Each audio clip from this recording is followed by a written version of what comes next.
అస్సలాము అలైకుం వరహ్మతుల్లాహి వబరకాతుహు. మహాప్రవక్త వారి జీవిత చరిత్రలో తర్వాయి భాగము. హబ్షా వైపు హిజ్రత్ అనగా అబిసీనియా వైపు వలస.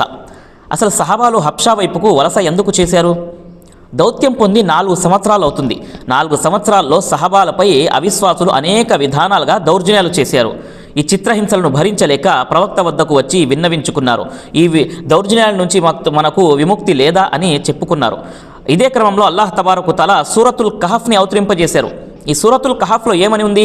అల్లాహ్ ధర్మాన్ని ఆచరించే విషయంలో దౌర్జన్యాల నుంచి విముక్తి పొందడానికి, ధర్మాన్ని కాపాడుకోవడానికి వలస చేయవచ్చు అని ఆజ్ఞ ఉంది.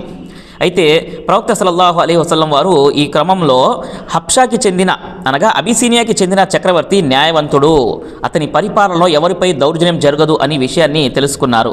సహాబాలను పిలిచి మీరు హబ్షా వైపుకు వలస చేయండి, హిజ్రత్ చేయండి అని ఆజ్ఞాపించారు. అయితే ప్రవక్త గారి ఆజ్ఞ మేరకు 12 మంది పురుషులు, 4 స్త్రీలు కలిసి బయలుదేరారు. ఈ 16 మందికి ప్రవక్త గారి యొక్క అల్లుడు మరియు కూతురైన రుఖయ, అల్లుడు ఉస్మాన్ బిన్ అఫ్ఫాన్ రదియల్లాహు అన్హు వారు కూడా ఉన్నారు. ఈ జంట కూడా ఆ 16 మందిలో ఉన్నారు. మరియు అందరూ కలిసి రాత్రి చీకట్లో బయలుదేరిపోయారు. వీళ్ళు ఇటు బయలుదేరారు, ముష్రికులకు తెలిసింది ఈ విధంగా అందరూ వలస చేస్తున్నారని. వాళ్ళు కూడా చీకట్లో వెంబడించారు, కానీ చేరుకోలేకపోయారు.